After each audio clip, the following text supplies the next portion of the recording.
What's up, guys, and welcome back to my channel, Philly in the Philippines. Thanks for stopping in and checking it out. If you're new, please consider subscribing. I'm sitting here today with, he was a subscriber and he's moved on to being a friend now. His name is Chris. He's got a channel called CJ Abroad. Check out his channel. But anyways, I'm sitting here with Chris today. And Chris, tell the subscribers just a little bit about what brought you to the Philippines and how you got here. All right, so I'm Chris, retired from the Air Force back in October of last year, 2021. And I was retired at RAF Lakenheath in England. And when I was there, I met a Filipina girl. And I had been going to the Philippines for a couple of years at that point. And we had a baby. And Diana brought my daughter here to the Philippines. We actually lived down in San Jose, Mindoro. And about October last year, they kind of eased some of the restrictions on the 9A visa. There was some kind of weird thing you had to get that nobody even knew how to get. Some form, entry exemption form that nobody seemed to know how to get. Finally, they eased that up, and I applied for a visa and got over here in January this year. Stuck in quarantine for 2 weeks.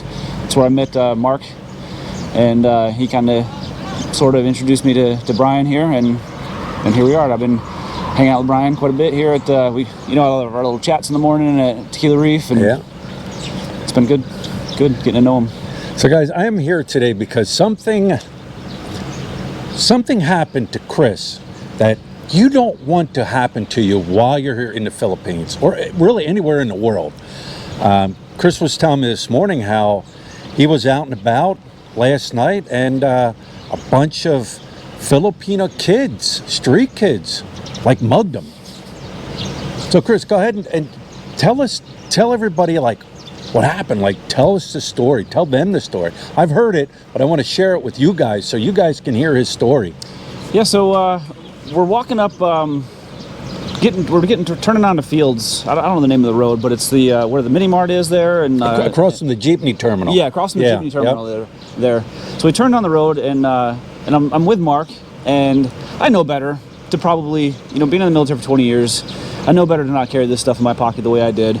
So all these kids came up to me. There's probably 6 or 8 of them, and they're ranging from about 8 years old to probably 12 years old.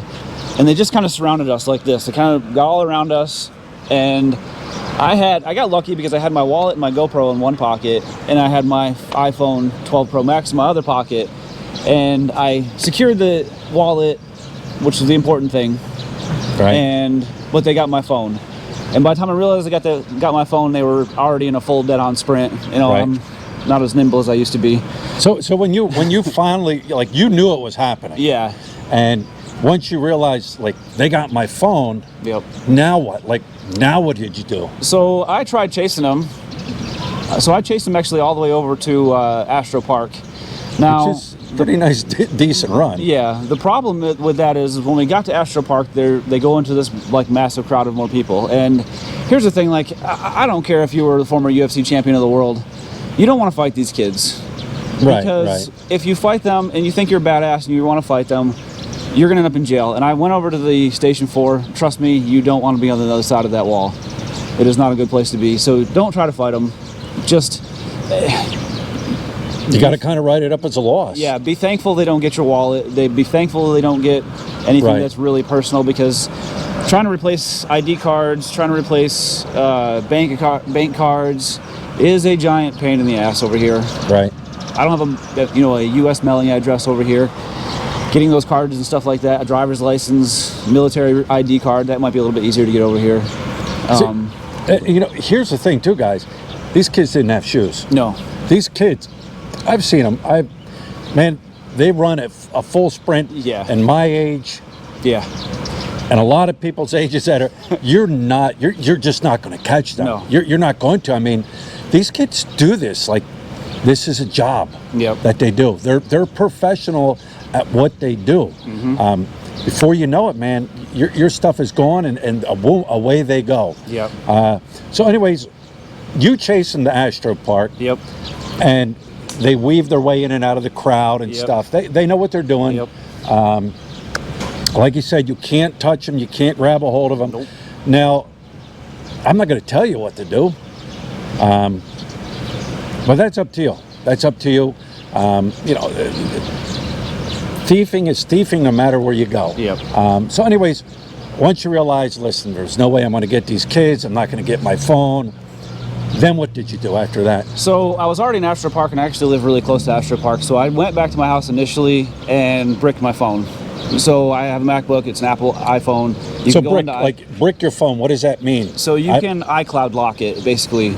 So, and actually I just watched a video about this yesterday, and a phone that's iCloud locked is pretty much useless. Now, here in the Philippines, they're nothing if not resourceful here. Maybe they can get it unlocked. Good for them if they can. They get a phone. I don't really, it's not that big of a deal to me. I mean, yeah, it sucks. I lost my iPhone 12 Pro Max. I was planning on buying the iPhone 14 when it came out in just a few more months anyway, most likely. So I was due for a new phone anyway. You have to chalk it up as a loss, because I actually, when I was tracking it, probably 20 minutes after I tracked it, it was already down in San Fernando.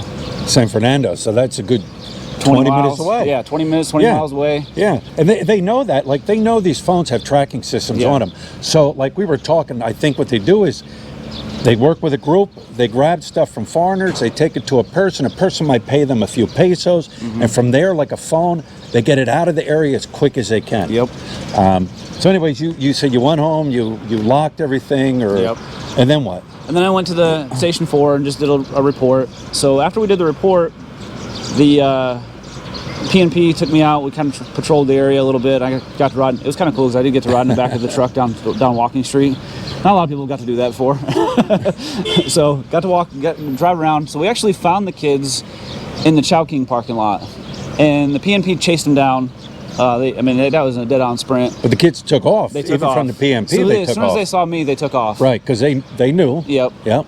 And so the PNP chased them down, and then I just went back to the cop shop there and hung out until they showed back up. They got one of them. I think they got a girl too. I don't know if the girl was part of it. Right. She was just questioning, a little girl. She's probably about 7 or 8 years old. So they were just questioning the two kids. The kid obviously didn't have the phone by that point.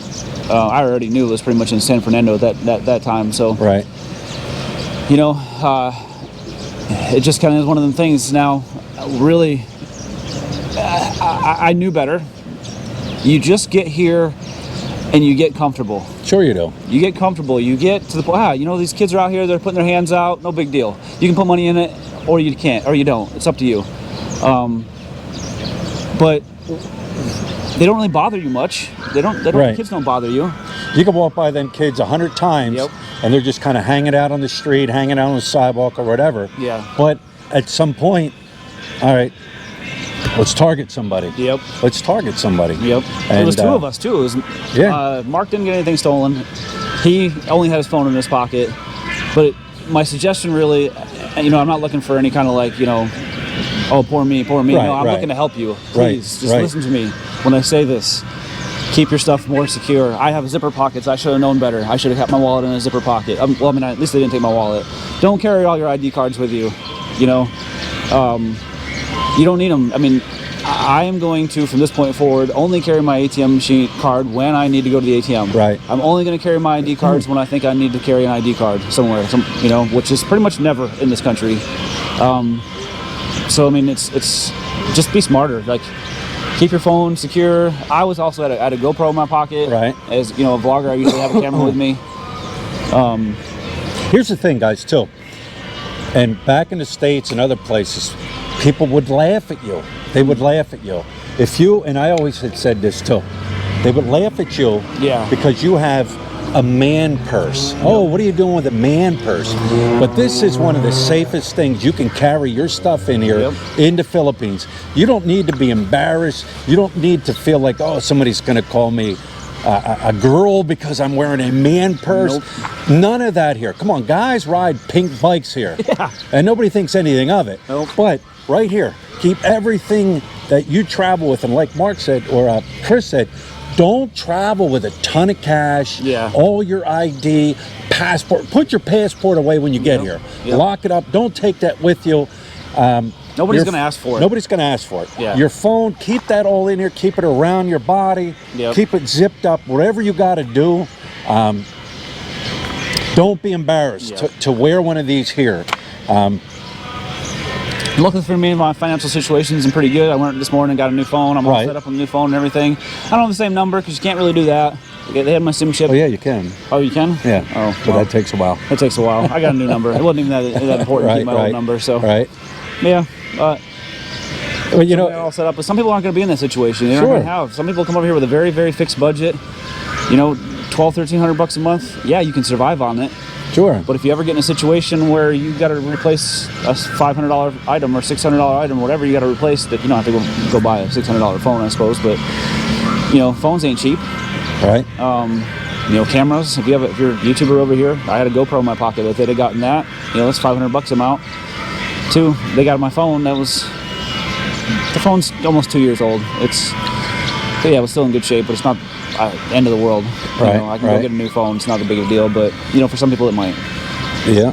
But here's another thing. Since we're on this, I see it too. Like we were talking about getting complacent here in the Philippines when you've been here, when you've lived here for a while, or even traveling here. You know, back in America, people, they stick earbuds in their ears. They got this in their hand. You know, they're doing the telephone thing, listening, and they got their eyes fixed on this in front of them. Yep. They're not aware of their surroundings. Somebody can run up, grab that phone, and take off. I always, when I do vlogging and stuff, I'll walk a little while and I'll kind of glance over my shoulders. Yep. I glance over my shoulder. When I pass kids, I keep my eye on them till I know I'm out of distance and away from them. I constantly glance it over my shoulder. If I feel that someone's walking too close behind me, they might not mean anything bad or anything like that, I just stop, let them go by me. You always have to be aware of your surroundings, especially in the cities. Yeah. You know, because it happens. Yep. You know, and kids might look sweet and innocent, but they're trained. And I'm telling you, they're out there until all kinds of hours. Oh, of yeah. night. So if you go out and you tie one on and you're wrecked and you're alone, you are a target. You Oh, are yeah. a sitting duck. Yep. And when you got the beer muscles on and you think you're going to fight these kids again, that jail, it's not a good place to hang out. No. You don't want to be in there. No. You do not want to be on the other side of that wall. It is a very small little room, and there's probably 25 or 30 people crammed in there. I've seen it. And I was looking in there last night. I was like, no, I ain't trying to piss nobody off here. Yeah. Yeah. Yeah, like you said, middle of the night. Like if you're up here and you're, say, hanging out on Walking Street and you're drinking and all that, man, get a trike. A trike. Get Yep. a trike. Do not walk. Even if you're like a block or two in Yeah. at what is that? Walking Street or No, the hotel there. like Scorebirds. Scorebirds, yeah, yeah. Scorebirds. Yeah, you're right. You might think, it's only a block in or two. Grab a trike. Grab a trike. Just grab a trike because you never 100 know. pesos is better than losing your phone. Sure. and they know that foreigners are here. They know that. Yeah. And they know where they're going, where they're staying. They watch. And all it takes is them to target you. Yep. And thank God, like, these kids didn't have weapons on them. Right. And, like, back in America, they're going to stick you up with a gun. Like, Yeah. give me your money, give me this, give me that. Here, they're going to snatch it from you. They're going to take off. Mm-hmm. I've never heard of kids stabbing somebody or I've never robbing heard them of at stab, gunpoint. but I've heard of people getting beat up by the kids. Beat up by the kids? Yep, an old man. I heard a story about an old man who got beat up by the kids there in the same area, exact same area. So And that's a yep. hot spot right there. Be safe. Oh, there. I know. That's a hot spot right there. If you got the Jeepney Terminal, Yep. when you turn left to go down into Hensonville, down by Candy Towers, there's a little grocery store on the corner. Across the street, there's the barber. Yep. Right?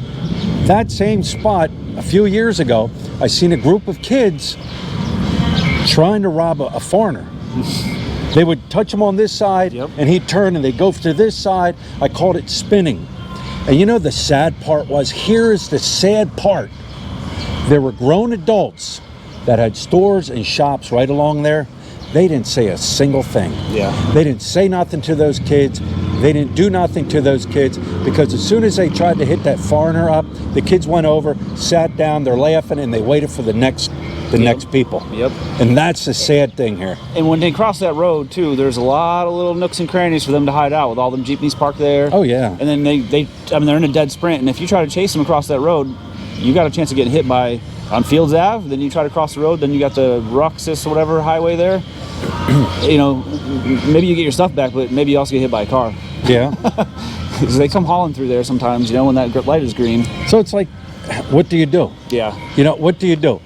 Natural instinct is, you know what? I'm gonna crack one of these little kids. If I got something I can hit them with, I'm gonna do that. Yep. I always say, you know what? Step on their foot. Yeah, that's a good idea. Might sound mean, but step on their foot. They're not wearing shoes. Yeah. They're not gonna wear shoes, which means it's gonna hurt. Yeah. But that's the thing. It's like, what do you do? Right. Like you said, sometimes you just gotta chalk it up as a loss. Yeah.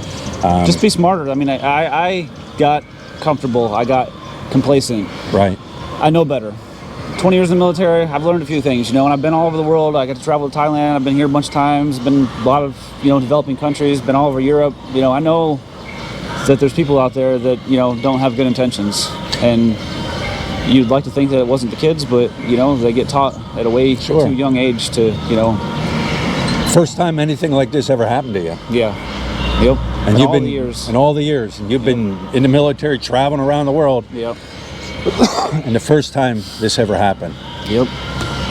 Well, you can put it on your resume. Hell yeah. Yeah.